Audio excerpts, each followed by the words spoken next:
I would love to introduce Leslie Weiss.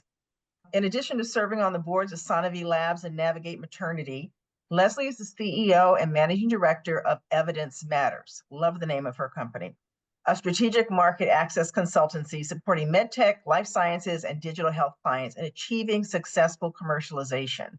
Over the course of Leslie's career, she's had key roles at Bristol Myers Squibb, EBI Biomet, Zimmer Biomet, where she served as Global Director of Reimbursement for Biologics, and AngioDynamics, where she was Vice President of Global Healthcare Economics, Market Access, and Health Policy. Her extensive experience has made her a really recognized expert in healthcare policy, health technology assessment, and market access. But I'm also happy to share that Leslie is a very proud mom, as she should be, of an amazing young woman who happens to be the CEO of a thriving maternal health tech company. So she's doing it for herself and she's doing it for her family. And I'm so glad to hear her message today. So welcome, Leslie. I think that my talk is going to definitely almost piggyback on what was said in the previous talk. Is really interesting. And maybe it's our stage in life that we're all kind of now into the place where, it's about really finding that place where you become your best self, right? And that in the process, because no matter what you do in your career, you have to find out what your passion is, find out what you love. And it really matters, right? All of us want to grow in what we do. And if we don't challenge ourselves to grow, we'll get stuck. And, I'm sure many of us have seen people that get stuck in their careers. They're probably some of the most unhappy people that I know. Everyone I know that is doing what they love doing, they can't, for 35 years, I jumped out of the bed to work, and that's a blessing.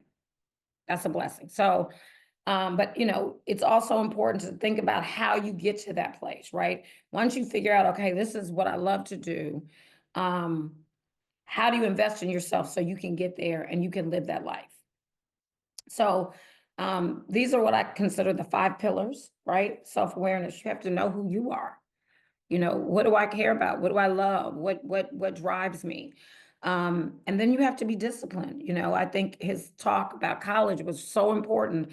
And the one thing that I've come to really believe about college is that if it doesn't really teach you anything else, it will teach you to be disciplined. It will force you, if you want to be successful in college, to develop a certain amount of discipline, and which is so important as you grow in your career, as you grow in your life. Because when you have a family and your children, you have to be disciplined. And then, what's my purpose? What am I here to do? And then once you kind of get that, then it's like, okay, what is the continuous learning? And I, even before continuous learning, I thought about what I should put there. But the truth is, you almost have to have a love of learning. I love to learn. And I could tell that our previous speaker did as well, because he talked about all of the different roles that he's done within companies, right? He didn't just come in and do one job and do that for the next 40 years, right? He was an engineer, but he worked in ops and he worked in Clin Reg and he worked across the business. But that's when you have a desire to continuously learn and understand. And of course, resilience, because you're going to get knocked down and you're going to struggle and you're going to hit walls, but you're going to push forward and keep going. So the other thing is, how do you understand who you are? Because all of us have strengths, weaknesses, values, and triggers. And our strengths are usually kind of easy to know, right? People will tell us that's the part where it's easy. The one thing that I always told my daughter, and before she became a founder of a startup, and before she worked in medtech, she actually was a singer and was majored in musical theater in college and actually was on Broadway. And so growing up, she was, always in voice lessons and dance lessons and all these different things. And I would say to her, yes, it's great that your voice, because her voice is probably her strongest piece, because in musical theater, it's 3 things. You have to dance, sing, and act. And then acting was probably easy. Dance was probably her most difficult piece. So that's where she had to work even harder, right? So you have to know what your weaknesses are so that you can really work on getting them strong. And then values, I think that goes without saying, particularly in today's world, all of us are pushed to ask ourselves, what is it that I stand for? What is it that I believe in? And then knowing also the things that will trigger you, right? Because in a work environment or even in life, you have to figure out the things that will trigger you and then how you manage that. How you manage that in terms of, is it that you count to 10? Is it that you walk away? Is it, my dad, I think his technique was his voice always got softer. And when my father's voice got softer, you knew you were in trouble. Like it was, so like that's how he managed it. Like you never saw him angry. But as his kids, you learn when he was angry, and that was when his voice was softer. And then so once you have clarity, right, that's power because now you are in a much stronger position to chart your course in terms of, marriage, children, career, all of it. And then there are different tools. I'll be honest, I laid these out. I'm probably, I believe more in coaching than therapy. So I belong to a women's group. There's 6 of us. It's like a coaching class and we do it 3 times a year. We take the summer off. It's amazing. It's probably been one of the greatest growth things I've ever done.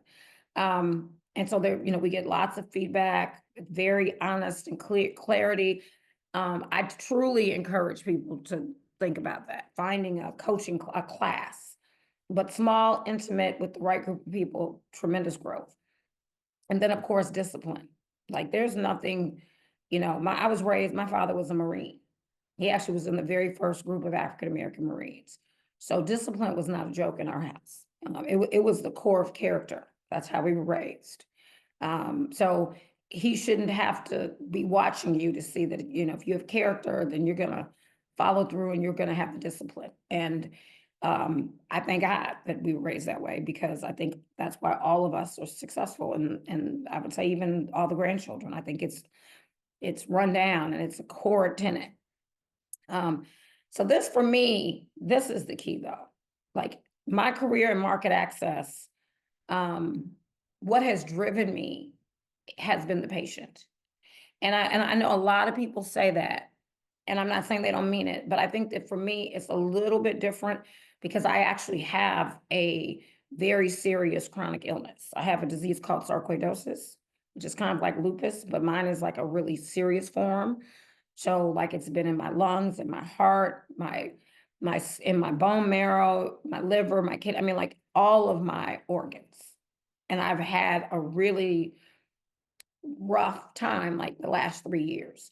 And so when you're the patient, you really understand how important these therapies are, like in a way that I don't know that you get quite if you've never been a patient.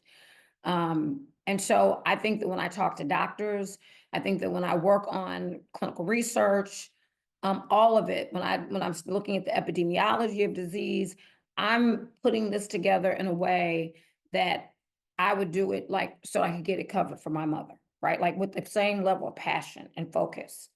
And all of the things I've done in terms of developing myself, going to law school at Michigan, going back and getting a master's in health technology assessment, those are things that I added to my skill set so that I can make sure that when I was doing this work, right, that I would be the best at it. And so I would definitely say understand, and that's why I put the ikigai. I probably never say it right, but that's really about, what drives you? Like everyone needs to figure that out. What's your why? And then of course, learning. I without question, probably one of my competitive advantages in medtech market access. When I came into medtech market access, there was no such thing. So let's start there. There was no such thing. It used to be that if the FDA cleared you, you were automatically paid for by payers. And healthcare reform had been announced and it was coming. And it was announced that it was coming to orthopedics first. So Biomed Orthopedics hired me. And they hired me because I worked for Sanofi and I was over a national team that sold Lovenox. And so they wanted somebody that had worked with payers. So that because they knew that the payers were going to squeeze them on all the orthopedic devices, right? Bundled payments, all of that. So that's how I came to build the first market access team and device. other companies soon followed. There was, some companies had one or two, mostly policy people. There were some people that knew how to work with CMS. No one though that did the private payer thing. And even the ones who work with CMS is a different type of payer. They're what you call a positive payer. So if there's no negative coverage, at least for a while, CMS, Medicare will pay for the product. So they had never had to build an evidence. They never had to design a base of evidence and create a global value dossier and all the things that we had been doing for years in pharma. Right. So I sort of brought that knowledge and then was like a leader of the payment group within Abdomed. And from there, we built the frameworks. There's some frameworks on the Abdomed website for medical device diagnostics. And now they recently added digital health one. I wasn't involved in that one, but the first two, I led the team that built those so that all the companies would have a good understanding of what you do. So like taking these things serious and learning these extra skills can be the total differentiator in your career. And then of course, as I said, resilience, like there's no way to say, we all have to be resilient. In the last 6 years, I lost my mom. I just told you guys about this horrible health crisis that I went through. I had the disease since 1993. It had been in remission for 18 years and I got COVID. And it just set it ablaze. And now I'm bouncing back from that. So, I definitely believe when we fall down, we get up. And it may not always be easy, but you have to have that optimistic outlook in life. And also, so I'm 61. I'll give you full transparency on my age. I'm also at that place where I'm redefining what my personal plan is now going forward, right? Do I want to work like I used to? No, I don't think I ever want to work as hard as I used to, but I still want to work. I still want to keep my brain engaged, right? So I'm in the process right now of figuring out this next phase, this next 20 years or 30 years, and how I want to contribute. And maybe I'll just work with some small startups. There's some other organizations, like I've done a lot of work with the Texas Medical Center. I live in Houston with their Innovation Institute in the past. And they're talking to me about maybe coming and joining them. And I'm looking at MedTech Innovators. So I'm considering some different things because I still want to be engaged, but I want to do it, like he said, and manage it with a different balance going forward for this phase of my life. And I think it's important for you people to consider that. And then, these are kind of my final words. Don't wait for the wake-up call. Be your own revolution. Like I told my daughter, my parents told me, I passed this on, and I hope my daughter teaches this to my grandchildren. Be the solution you want to see. If there's a problem that is weighing on your heart, I think that's God knocking on your door saying, you're the person that's supposed to solve this. So be the solution you want to see. Again, find a tool, find a way to see what your actions are so that you can understand how you may want to tweak them, right? And then definitely about, stay up on what's happening. You don't necessarily today, people don't have to, like I went to law school and I got a master's, but I think the world has changed. Like certificate, like I'm taking an AI prompting certification class right now on Coursera. There's like 5 classes that I'm gonna take because I'm gonna get that certification. I'm loving AI. I'm building all kinds of prompts. I'm like, oh, this is, it's like a playground for me.